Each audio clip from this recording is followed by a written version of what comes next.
Hello there. Welcome to the Saroy channel, wherever you are in the world. How are you doing? I hope you're doing very well. I'm doing fabulous, thank you very much. And I've got a fabulous story for you tonight. So before we get started, don't forget to get that lovely, refreshing drink. And keep those comments rolling in because I love hearing from you. So before we get started, don't forget to subscribe to the channel. Click the notification bell and the thumbs up. And let's get started with tonight's story. Dear Sarah, and all your lovely listeners, Mrs. Cromwell, my employer, who was also an exceedingly good family friend of ours, had informed me that the old lady, Mrs. Julia Dumbledore, who was staying in cabin number 5, had requested to see me urgently. Yet despite Mrs. Cromwell's very best efforts to find out what actually was going on, the woman had remained staunchly tight-lipped, wilfully refusing to give any reasonable explanation as to why she wanted to talk to me, exclusively about a matter which she explained was of extreme significance. In the circumstances, this was highly abnormal protocol, as the cleaning staff working for Mrs. Cromwell barely ever interacted with the visitors staying in the wooden cabins here on her sprawling property in Anchorage, Alaska. So why on earth did this woman want to see me? What was the matter of extreme importance that she needed to discuss with me? I could not even begin to comprehend what this incongruous situation was actually all about. I felt instinctively uncomfortable about this uncustomary, unorthodox interaction with a guest staying with us of whom I'd never met before. I was shy at the very best of times. My painful reticence meant I naturally preferred to keep myself to myself, so conversing with strangers was not something I gladly welcomed. Why could she not speak to you, Mrs. Cromwell? I complained bitterly. If she has a complaint about my work, why did she not come to you? After all, you're the owner of the cabins. What on earth would she want with me? I'm only one of the cleaners, for goodness sake. It makes no sense for her to single me out like this. I don't know, dear. I wish I could give you an answer. The poor old dear. She was in a dreadful state, very flustered, upset even, although she hid it remarkably well, but it was plain to see.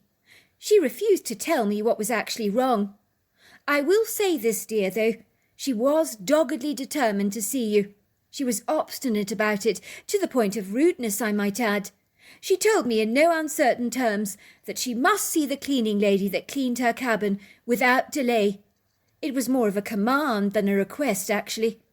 I did tell her she was welcome to talk to me about any problem she was having with the cabins, as it's of course in our interest to make all our guests feel as comfortable as possible. But she obtrusively insisted that I sent the cleaning girl to the cabin right away. Tell her I will make it worth her while. Believe me, Sophia, the woman was tenacious, resolute, unrelenting in her demands, rather like a pertinacious crocodile with its jaws clammed tightly down on a chicken. For a moment I thought she'd throw a hissy fit, so I told her I'd send you over to her cabin just to calm her down. The woman was behaving well, kind of strange actually. I can't fathom what her problem is, but it's clearly connected to you. Worth my while?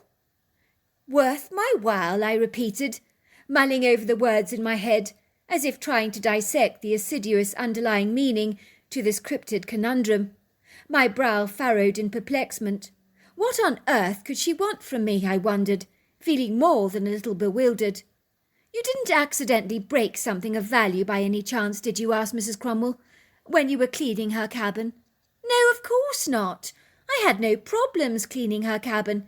It was a relatively normal routine job, just like it is every day of the week. Nothing went awry. I can't think of any red flags blowing in the air to me. I certainly didn't break anything, if that's what you're thinking. I'm always exceedingly careful about things like that. Well, whatever it was, dear, the woman is in a dreadful state. Something has seriously rattled her cage, very significantly, if you ask me. I wasn't happy about this at all, not one bit. The more Mrs. Cromwell told me about this woman's insistence on seeing me, the more unsettled I became. I felt a rising level of angst. If there was anything I avoided whenever possible, it was disagreeable confrontations of any kind with difficult people. I desperately tried to rewind that hour of cleaning, to see if I had overlooked something. I had cleared and swept out the ash from the fireplace, stacked the fireplace meticulously with wood. I'd scrubbed the bathroom, replaced the toilet paper, polished the television, so that it sparkled, gleamed, and twinkled from within an inch of its life. I was absolutely certain I had left that entire cabin spotless, without a speck of dust in sight. So why was this woman hunting me down? I had worked for Mrs. Cromwell for over 5 years now. Initially I'd become a cleaner just to earn that quintessential pocket money, to put towards buying myself a Land Rover truck. But the job hadn't been so bad after all. On the contrary, as bizarre as it may actually sound to you, especially to those who despise any form of housework, I actually rather enjoyed my job, found it somewhat therapeutic. My affluent, successful father worked in Anchorage in a thriving, lucrative and booming business. He was a man of distinction that had never been predisposed to spoiling any of his children, as he unequivocally ascertained that we needed to learn the value of working hard, and not to be handed everything on a silver platter like spoilt rich kids, some who had not worked a day in their lives. He didn't want us to become like that, mollycoddled, wrapped up in cotton wool, helpless, dependent, unable to fend for ourselves in the big bad world. "If I give you everything," he would say, "then you will never have the opportunity into discovering your full potential in life, or what you're really made of, and I have no intention of robbing that privilege from you." My father had tried to persuade me to work for him, but I liked a stress-free job, always had, even if the pay wasn't that great, without deadlines, pressure, or sitting behind a boring desk all day. I couldn't abide that. In a strange way, I had found cleaning somewhat relaxing. It was an ordered, structured kind of job, and I was that kind of a person, with a slight inclination and propensity towards OCD. So organising things and putting them in their correct place was literally in my DNA. I simply hated things being out of order, or in disarray or chaos. Suffice to say, apart from anything else, I loved my chats with Mrs. Cromwell, who was one of the most interesting people I'd ever had the pleasure to meet.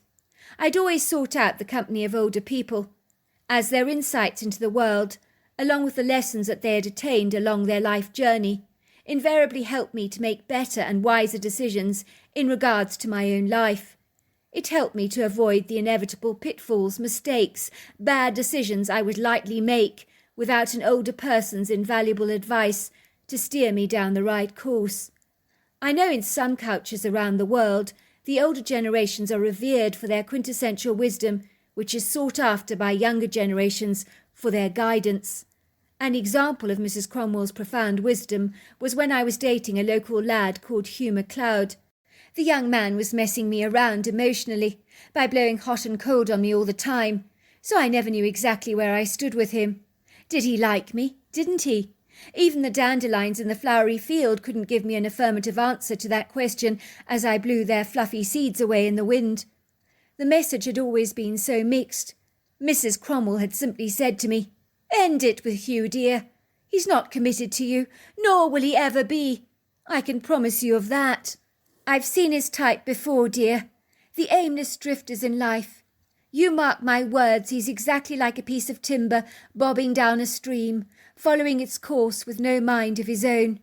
You want a real man that decisively steers the timber, all by himself, defines its course, determines and deliberates where it will go, not leaving it to random chance.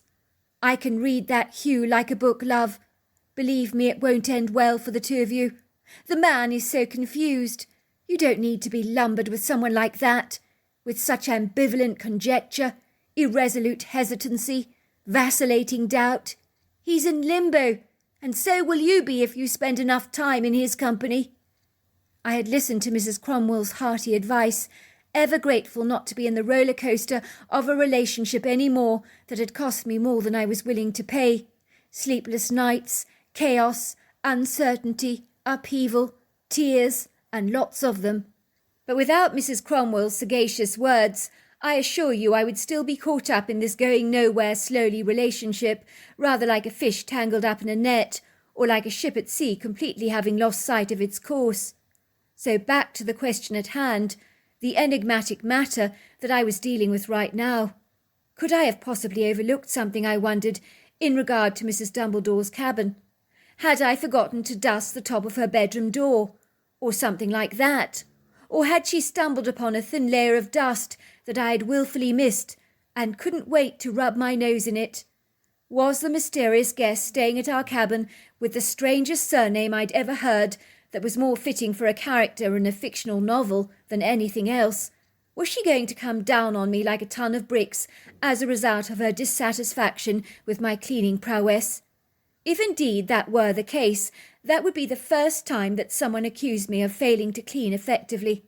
But I suppose there is always a first time for everything. In truth, I prided myself in being scrupulous, proficient as a cleaner. But you did, of course, get people who were so fastidious that unless the cabin positively rank of bleach, they weren't at all happy. Over the years working for Mrs. Cromwell, there had been the odd customer complaint, but not many, and it was usually about the silliest things you've ever heard, like the loo paper being 2-ply instead of 3, or a vague smudge on the window that had been overlooked, or even a lone spider web in an obscure place you would have never noticed. I made my way to cabin number 5, my skinny knees wobbling beneath me, my body jiggling nervously, my hands clammy. I didn't even have to get to the door before it was thrust open by a woman in her 70s, wearing a disagreeable expression on her face. Her thin lips curled downwards in a large frown. Her beady dark eyes literally drilled through mine like a jackhammer. She was wearing the kind of offended look, with hints of disgusted revulsion, that you often see people giving a dog if it lifts its leg over your pristine settee to mark its territory. By now my heart was thundering in my chest violently, for I could sense that I was in seriously big trouble. But what had I done? I couldn't even imagine. I felt like a naughty schoolchild having been caught playing truant, being bundled off to the head's office to explain my wilful insubordination. My face was now flushed with a pink rosy hue, as if I was already guilty of a crime that I had clearly not committed. But irrespective of my innocence, I felt guilty as hell. Furthermore, to add insult to injury, I was wearing that guilt on my face as blazonly as a pair of bright pink eclectic glasses that you couldn't fail to miss. In a trice I could now fully comprehend and even appreciate why perfectly innocent people sometimes were cajoled into confessing a crime that they'd never ever committed. You heard about it on television all the time. It would always perplex me that anyone would raise their hands and say, "I did it! I did it!" Now I understood how it could so easily happen, given the way I was feeling right now. For indeed, if I had been a dog in this woman's formidable presence, I would almost certainly have had my tail tucked between my legs, my ears cocked back, and I would be cowering in submission, desperate to appease her in some way, confessing to almost anything just to keep the peace. Mrs. Dumbledore gestured for me to sit on one of the fabulously elegant upholstered lounge chairs in the cabin that had so painstakingly been selected by Mrs. Cromwell many moons ago. I complied, reluctantly perching at the very edge of the seat, feeling completely out of my depth, rather like a fish out of water. The woman was exceedingly intimidating. She had that authoritarian energy about her, as if she knew the movers and shakers in high society, was a woman of power, influence, persuasion, and money, lots of money, but of the kind that had passed down her family line from hefty inheritances over bountiful generations. She wore her white hair away from her face, pinned in a bun. Her porcelain skin was papery, thin, transparent even, and exceedingly crinkled, most especially around the eyes. There were deep frown lines between her eyebrows. She regarded me through a shrewd pair of hawk-like brown eyes, the frown deepening on her face as she began to study me. "How old are you, girl?" she asked me. "I'm 23. "I see," she said.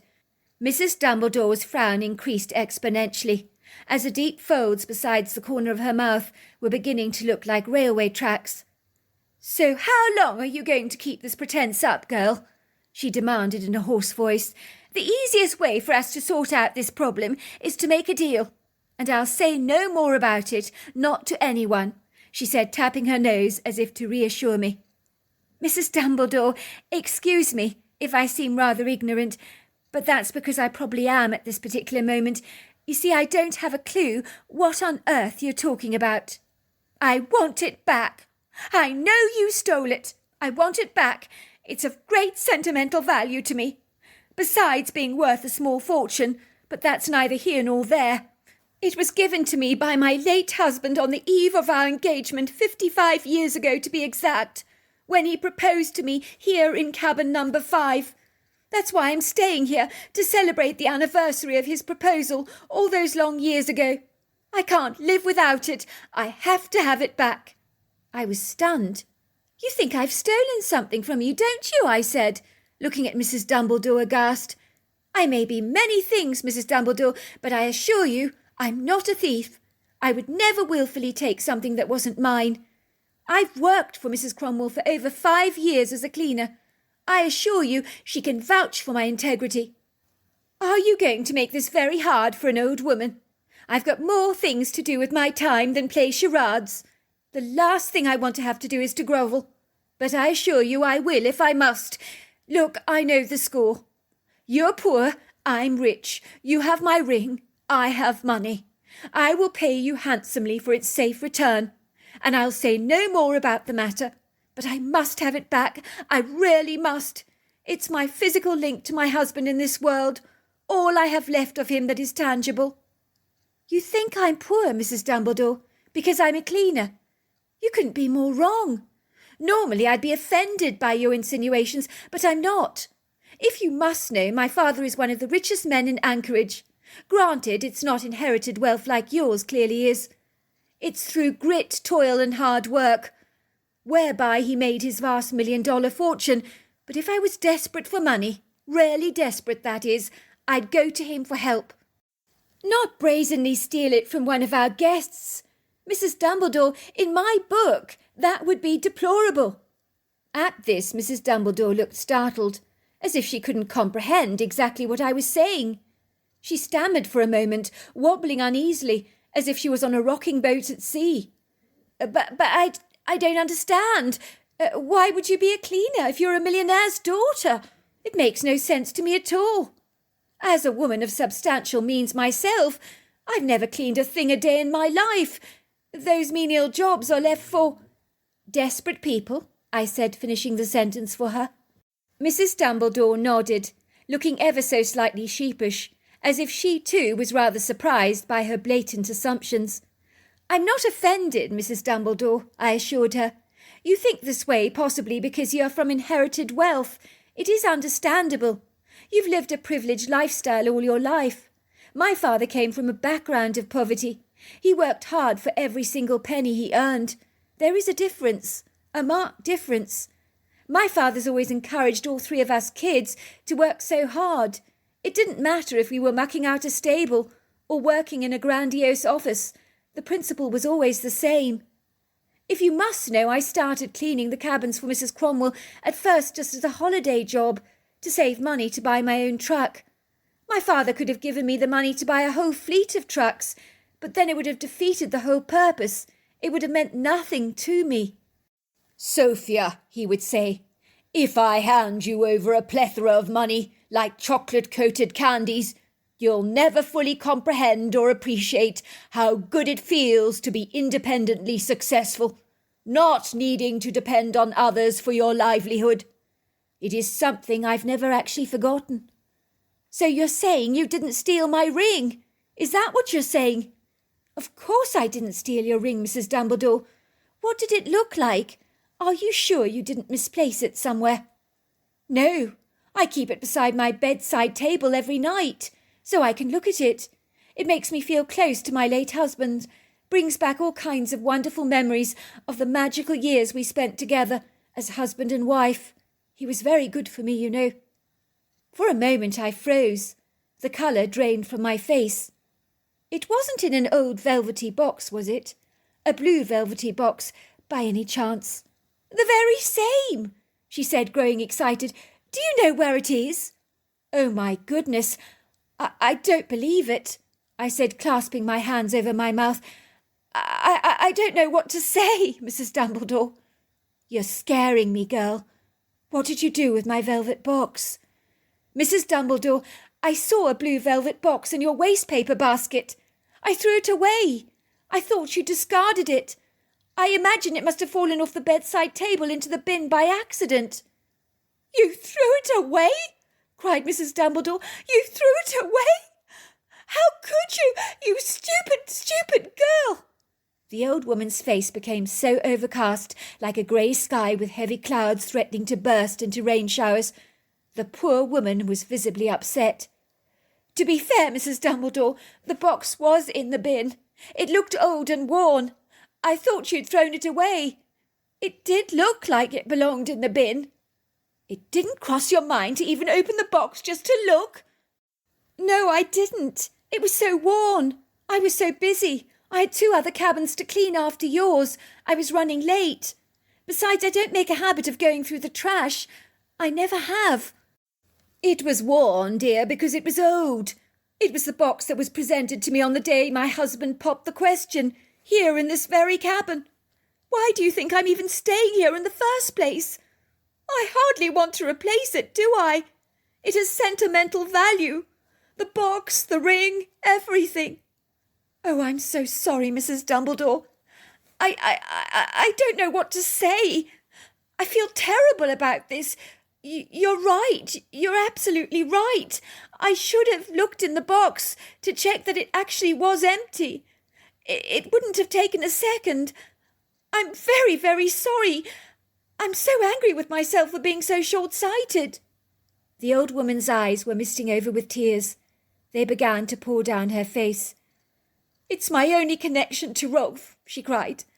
I think you'd better go, girl, before I say something I'm going to regret." I stood there, frozen to the spot like an ice statue, as waves of guilt shot through my body like shooting stars. I could feel a nausea welling up in the pit of my stomach, rising up in the back of my throat, filling my mouth with a bitter taste. I stammered as I looked at Mrs. Dumbledore awkwardly. It was clear no money in the world could replace what she had lost, otherwise I'd give it to her. "I'll find it for you, Mrs. Dumbledore. I'll find it for you," I promised her. "I will leave no stone unturned until I do." Mrs. Dumbledore looked doubtful. "Good luck with that, girl. I don't fancy your chances." I remember I walked away from the cabin, feeling the weight of the world on my shoulders. I knew that looking for Mrs. Dumbledore's ring would truly be like searching for a needle in a haystack, but needless to say, I would die trying. I felt an overwhelming sense of guilt. I had thrown away her precious jewel, that for her was the representation of the loving marriage she had enjoyed for over 50 long years, which she had come back to celebrate in cabin number 5, to re-engage in those nostalgic memories of when her late husband on bended knees had proposed to her, presenting her with a diamond engagement ring in the blue velvety box that I had thrown away. I had come along like a bull in a china shop, pulling out the carpet from under her feet.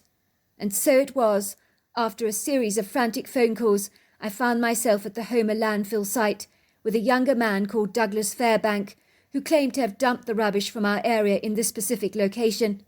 Like many Alaskan men, he was handsome, strong, generous to a fault. He was attired in a blue plaid jacket and jeans, but in my opinion, he had to have the worst job in the entire world. Fortunately, he generously offered to help me in this futile search for the lost treasure. I was ever thankful that it was not one of the larger landfill sites, or I don't know what I would have done. Much like anything in Alaska, this landfill site was in the heart of the exquisite Alaskan landscape, surrounded by the pyramid shapes of the spruce trees, along with the occasional cottonwood and balsam polar that surrounded the flattened area in a rather circular layout. When we arrived at the landfill site, it was overwhelming for me. It was such a dauntingly vast area of recently dumped rubbish, but the amount of it was overwhelming. I had no idea it would be as brutal as this, as heaps of rubbish were sprawled absolutely everywhere, like a minefield. I had no idea how I was going to actually sift through the filth, as the rotting smell was nauseously sickening. It made me want to hurl. It smelt putrid, rank, exactly like a decomposing skunk. "You're not the first, nor will you be the last to be searching in a landfill site for your lost treasure. We have often had police searching for evidence out here, sifting through piles of trash with police dogs, looking for addresses, receipts, bills, and other forms of DNA evidence that I would personally rather not mention." "Ooh, that does sound grisly," I said. "Do they find what they're looking for?" "It's a 50-50 chance, but yes, they sometimes do find what they're looking for. You see, we have to painstakingly log and record all the details of where the trash was dumped, at what time and at what specific location, so that if needs must, we can retrace its route. In your case, the recent dump was over on this specific spot," he said, pinpointing to the area that needed searching. "What is it that you've lost?" "It's a ring," I said, "a valuable ring, in a very old velvet blue ring box, which is why I brought a metal detector along with me," I said, watching a couple of loud trucks unloading their rubbish over a vast area. "You see, the ring belongs to an old lady. It was given to her on her engagement over 55 years ago. Imagine that. There's so much riding on finding it. The poor woman's heart is broken. And the worst part of it all is I'm responsible. I'm the one that threw it away." "I don't fancy your chances, I'm being honest with you, of finding a ring out here. Although, of course, it has happened before. There's a lot of stuff in here that would set off the metal detector, like tin cans, stuff like that. It'll be buzzing all the time. There really is no point for you to use it." "I'm never going to find the ring, am I? I mean, it could be anywhere here. This place is so intimidating. How do I even begin to start searching for something so tiny in this monumental mess?" "Just give it your best shot. It's all you can do. The good news is it was in a box. If it was lying loose, I don't think in a month of Sundays you would ever find it." Believe me, there are no words to describe what a nightmare it was, sifting through this horrifying garbage. It was, however, a poignant insight into what actually people throw away. I felt as if the rank, putrid smell was clinging to my clothes. I wanted to heave, it was so revolting. To date, it really was, quite literally, the most disgusting thing I've ever had to do in my entire life. And for days afterwards, that rotting smell of garbage clung to my clothes and even to my skin like the aphids on a rosebud, almost impossible to shift. "Take a break," said Douglas, looking at me sympathetically. "I know this is a daunting task for you. You look positively sick, green at the gills. I'll keep looking for you." I didn't need any encouragement, but bolted through the spruce trees. In a trice I began to throw up violently in the bushes, spewing up the contents of my stomach. I could also hear someone else getting sick very close to me. It would seem that others were not immune to throwing up near a landfill site, and who could blame them? The smell was repugnant. I realized that the person that was spewing their guts must be in a dreadful way, far worse than I was, because they hadn't stopped hurling, retching, puking, and heaving. In truth, I wanted nothing better than to turn a blind eye to it, pretend that I hadn't heard it. It occurred to me that they must be in a very bad way indeed. They could potentially need medical help if I ignored them. Like I'd ignored the blue velvet box in the bin, I might just live to regret my negligence. I manoeuvred my way through the spruce trees to seek out the poor vomiting man.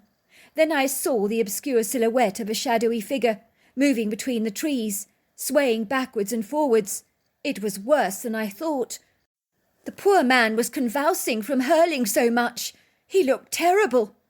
"Are you all right, sir?" I called, as the retching sounds continued even as I spoke. "You sound bad. Should I call for help?" I moved towards the man, stopping dead in my tracks, hardly daring to believe what I was seeing. For the stranger making those puking sounds was not a human being at all, but a Bigfoot. Now, living in Alaska, I'd frequently heard of Bigfoot encounters. In fact, among many of the suspects of all the people that go vanishing from the Alaskan Triangle every year, never to be seen or heard from again, Bigfoot was listed as one of them. I had serious reservations about this, for I believe the disappearances had a lot more to do with the ley lines and electromagnetic anomalies in the triangle. For indeed stories about strange lights, peculiar creatures, ghostly sightings were commonplace among many of the locals here. I'd always believed in the outlandish critter, but I'd never imagined I'd have an encounter myself. Yet here I was, standing yards away from a Bigfoot. I could hardly believe it. I was not even quite sure how to react to the creature. Should I be afraid and run for my life, or should I be absolutely delighted to have such a peculiar interaction? I wasn't sure, but it would seem fear eluded me, rather like the smoke from one of Anchorage's many chimneys on a cold night. If anything, I was completely mesmerised by this outlandish critter. At a guess, the Bigfoot was possibly 7 foot tall, although I couldn't be sure about that. But one thing I could not dispute was that he was huge, monstrously huge, very burly, stockily built. But then again, everything in Alaska is always on the larger side. He was covered in long flowing dark hair, possessed the typical overlong arms and pointed head. But one thing that caught me off guard was how uncannily human his face actually was, with strong Native American characteristics, most typically seen in the high cheekbones, the slanted forehead, and the almond-shaped eyes that were deep set in his skull, a large flat nose, and full but thin lips. The creature was watching me very curiously. He continued to make those vile, retching sounds, his mischievous eyes glinting with humour, as if wallowing in my astonishing reactions with some gusto. Then it hit me like a brick to the head. This comical creature had been imitating me spewing out my guts. It appeared to find my throwing up in the bushes terribly amusing. I also got the sense he enjoyed making the sounds, rather like a parrot that picked up a new word to add to its vocal repertoire. I'd certainly introduced him to some interesting new sounds, and he appeared to be as pleased as Punch about that. "Sophia!" I could hear Douglas's voice calling me through the trees. I felt so annoyed. I was so enjoying this intimate interaction with this extraordinary creature. Now I was certain it was all over. At the sound of Douglas's voice calling me, the creature turned around and glided away. But as he did this, he continued to replay the sound of my hurling. Then he was gone from my sight. "Is this what you're looking for?" came Douglas gliding through the trees, holding in his hands a battered can of baked beans that was now crawling with maggots. But at the bottom of the red gooey mixture, along with a few scattered beans, was a box that I recognised. "Oh my God!" I gasped. "I think it's it! I can't believe it! You found it!" The box was so disgusting, covered with goo, smelling of skunk. I dragged it out of the can with a stick and opened it cautiously. In the centre of the box, balanced on a steep incline in the velvet, was quite literally the most breathtaking opulent blue diamond ring that I'd ever seen. Even Douglas gasped. "That must be worth a bloody fortune," he said, eyeing the sparkling jewel in awe. "And it ended up in a land site. Let me tell you, the angels were with us today. How I found it, I can't even fathom."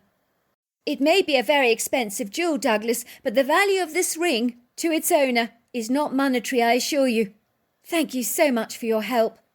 "Well, if it brings a smile to your face, it brings a smile to mine. It was a pleasure to be of help."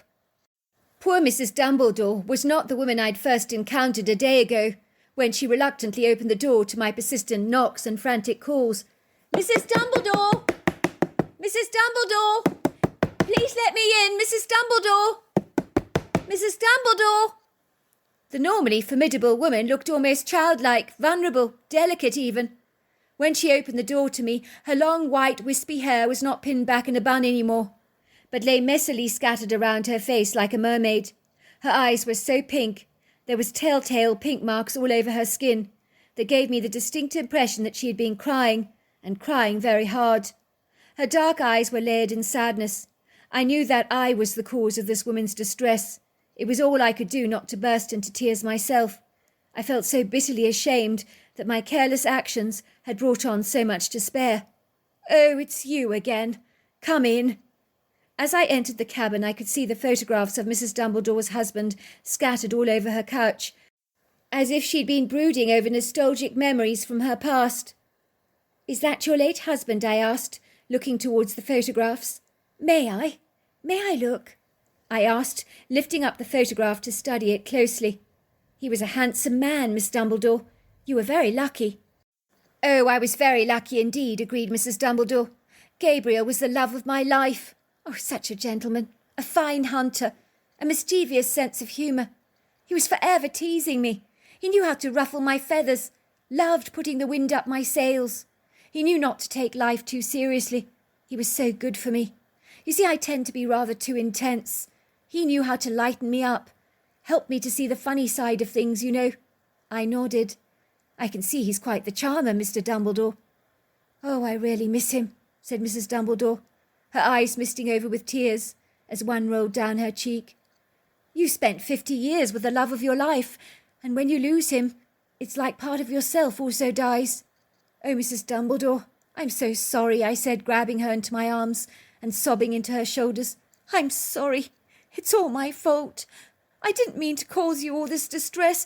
I didn't mean to throw away your ring. Now, dear, the last thing I want to do is to upset you. Don't blame yourself for what happened. Besides, it's only a ring. It's what's in here, she said, pointing to her heart, that counts. But, Mrs. Dumbledore, you don't understand. I found your ring. That's why I'm here. Against all the odds, I found it. In a can of baked beans. At the landfill site. Mrs. Dumbledore began to chuckle. What's so funny? I asked. The baked beans. Gabriel loved baked beans. This is his kind of humour. I'm telling you, girl, he led you to find that ring. And finding it in a can of baked beans, well, it's his way of telling me he's still around. I pulled out a brand new blue velvety box from my pocket in my jacket. I'm sorry, I said, but I had to replace the box for you. The old one smells of the landfill. You really don't want to smell that. Even the kind man who helped me search for the ring informed me that the odds of finding it weren't good. I handed the delighted Mrs. Dumbledore the ring. She opened the box, staring at it as if she couldn't believe what she was seeing. The sadness melted away from her eyes. Her brown eyes began to sparkle. I never thought I'd see it again, she said, smiling at me, as she studied the blue diamond. Oh, thank you, dear. You have no idea what this means to me. Oh, I think I do, Mrs. Dumbledore. I think I do, I said. That all happened about 10 years ago. Thinking about the entire event still tears me up. Who would have thought that a random trip to a landfill site would lead me to meeting the hairy man, as well as being able to witness the perfect love between an old woman and her long-enduring love affair with her husband. I would always wonder if the velvety box in the bin and the tin of baked beans in the landfill site was possibly her husband's way from beyond the grave of saying to his wife that he was still watching over her. I'm inclined to believe that this is the case. So there you are. That's my story. Wow, what an incredible story. If you enjoyed it, don't forget to subscribe to the channel. Until next time, goodbye and good night.